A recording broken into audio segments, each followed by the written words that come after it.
Hello, my name is Wessie Sims, and I'm with Jackson State University. This is my research presentation. The rights of minors to choose abortion without parental consent.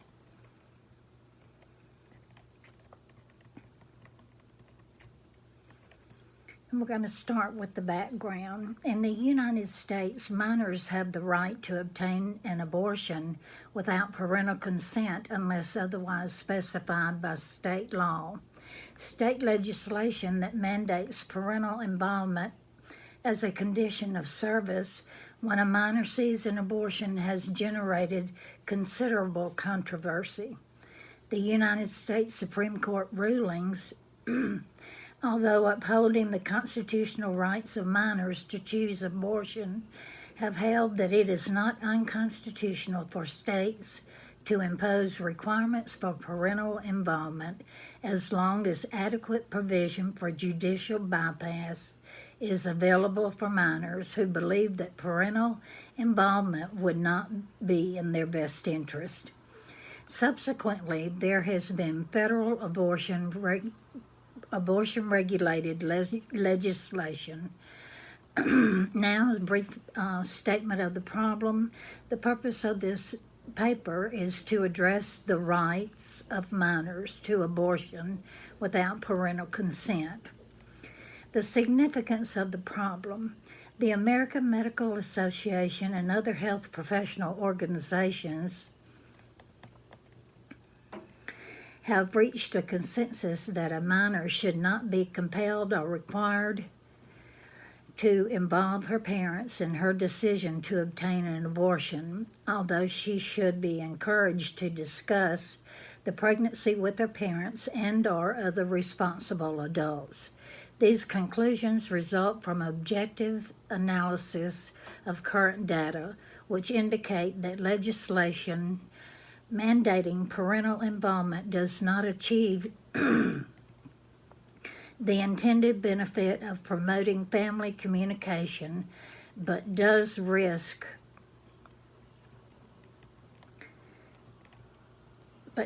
increase the risk of harm by the adolescent by delaying access to appropriate medical care or increasing the rate of unwanted births. And that's from the American Academy of Pediatrics, 2017, page 2. A review of the literature. In Curtin, Abna, Ventura, and Henshaw, 2013, it states, in 2009, 705,000 teenagers 15 to 19 years of age became pregnant. Of these pregnancies, 25%, or 176,000, were terminated by elective abortion. In 2011, the National Campaign to Prevent Teen and Unplanned Pregnancy reported 553,000 teen pregnancies. In the same year, adolescents 5 to 19 years of age accounted for 13.5% of all abortions. The absolute number of teen pregnancies may actually be higher if pregnant teenagers undergo illegal or self-induced terminations or experience a miscarriage at home or a home delivery, and never seek pregnancy-related health care. The percentage of pregnancies terminated by induced abortion in minors increased in the 1970s, reached a plateau in the early 1980s, and has decreased since 1985. Postulated explanations for the decline include a shift in attitudes towards abortion among adolescents, increased legal and financial barriers to abortion, particularly for low-income adolescents, and increasing social acceptance of childbearing among unmarried adolescents. And that's from the American Academy of Pediatrics 2017, page 2. Compared with those who choose childbirth, adolescents who choose abortion tend to come from higher socioeconomic backgrounds, have higher educational aspirations and achievements, have mothers with higher educational levels, have higher self-esteem, have greater feelings of control over life, have lower levels of anxiety, and are better able to conceptualize the future. And that's from the American Academy of Pediatrics, 2017, page 2. Research confirms that pregnant minors do not make abortion decisions in isolation. They actively involve adults to whom they feel close. Studies show that adolescents are most likely to disclose pregnancy if their family has a history of warmth, rapport, and involvement of parents in past problem solving. Even when not required, most minors seeking an abortion voluntarily involve at least one parent in their decisions. A recent review on parent involvement laws and parent-daughter communication showed that in states without parent involvement laws, 34% to 91% of minors told their parents about the pregnancy termination plan. Genuine concern for best interests of minors argues strongly against mandatory parental consent and notification laws. Although the stated intent of mandatory parental consent laws is to enhance family communication and parental responsibility, there is no supporting evidence that laws have these effects. No evidence exists that legislation mandating parental involvement against the adolescent's wishes has any added benefit in improving productive family communication or affecting the outcome of the decision. There is evidence that such legislation may have an adverse impact on some families and that it increases the risk of medical and psychological harm to the minor. Judicial bypass provisions do not make something satisfactory better and may delay access to safe and appropriate care, making it a later, more complicated procedure. And that's from the American Academy of Pediatrics, 2017, page 7. Concerned healthcare professionals should strongly encourage that a pregnant teenager receives adult guidance and support when considering all the options available so that she can make the decision that is in her best interest. Minors should be strongly encouraged to involve their parents, other family members, or other trained adults in decisions regarding pregnancy termination, and the majority of them to do so voluntarily. The very young adolescent is especially in need of guidance in decision making. Parents can be encouraged to develop their listening, communication, and nurturing skills throughout childhood years. Respecting and valuing the child's perspective increases the likelihood of family involvement in adolescent decisions. A child's perspective increases the likelihood of family involvement in adolescent decisions. A treated healthcare provider may be able to impart the value of family communication skills and supportive behaviors through consistent encouragement and role model during visits. Concern for incest or abuse should be raised when a minor, particularly a younger adolescent, resists parental involvement in seeking abortion services.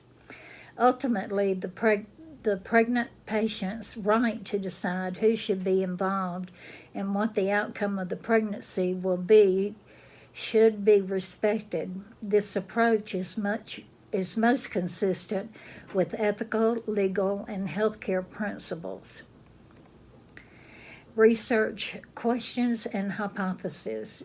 The general research questions, there are two, and those are: does mandatory parental consent or notification laws promote family communication?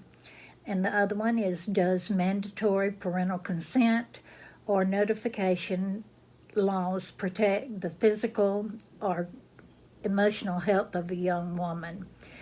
Research hypothesis. I've got two research hypotheses, and one is mandatory parental consent laws is to enhance family communication and parental responsibility. The second is parental involvement requirements cause a delay in when minors obtain abortions. Now we have state independent and dependent variables. As the first hypothesis, mandatory parental consent laws is the independent variable, and enhanced family communications and family responsibility is the dependent variable. And hypothesis number 2 above, parental involvement requirements is the independent variable, and cause and delay is when minors obtain abortions is the dependent variable. The variables in the two hypotheses are the independent one and the dependent one that I discussed above. A variable, regardless of whether it is independent or dependent, is a concept. Define variables and concepts. The independent and dependent variables set out as discussed above are concepts. Since a concept can be an idea, as we learned in this class, the mandatory parental consent laws and the enhancement of family communications and parental responsibility are both concepts. Also, the parental involvement requirements and the causation of a delay in when minors obtain abortions are concepts. And that's from our textbook, Rubin and Babby, 2017. Now we have research methodology, type of research design and why it is needed. The two hypotheses that I chose would be best explained under qualitative method of inquiry as opposed to the quantitative method. The method is needed for the following reasons. A deeper understanding as you process through discovery. B, you are gathering words as opposed to numbers. C, case studies and participatory action research. And D, search for patterns and meanings in narratives, not numbers. And that's from our textbook, Robin and Babby. Population and sample. I would present a questionnaire to each of the patients that come in for an abortion, with each one being provided with an informed consent and cover letter. I feel that with a complete explanation as to the purpose and the proper consent form, an adequate sample would be gathered. Plan of data collection. Each patient will be given the consent form with the understanding that all this information is part of her medical record, and that this information will not be published in a manner whereby she or those she makes reference to will be identified. She then will be provided with a questionnaire to fill out and be asked a series of verbal questions, with the results being recorded in reference to the questionnaire without exposing the identity for the patient or anyone she makes reference to. For example, she will say, my mother, my father, etc. Development of the questionnaire. What items will be included? All necessary identifying information and questions regarding A, mandating parental consent laws, B, whether family communication and parental responsibility were enhanced or not, C, parental involvement requirements, and D, if a delay in abortion was caused. The plan of data analysis. Gather all the data at the end of the study period and analyze it. Limitations of the study. Adequate data will be provided. And then I have my references, and all of those are listed. And then attached I have to an appendix, I've got a sample questionnaire that I prepared, an informed consent form that I prepared, and an IRB application that I prepared. And that's the end of my presentation.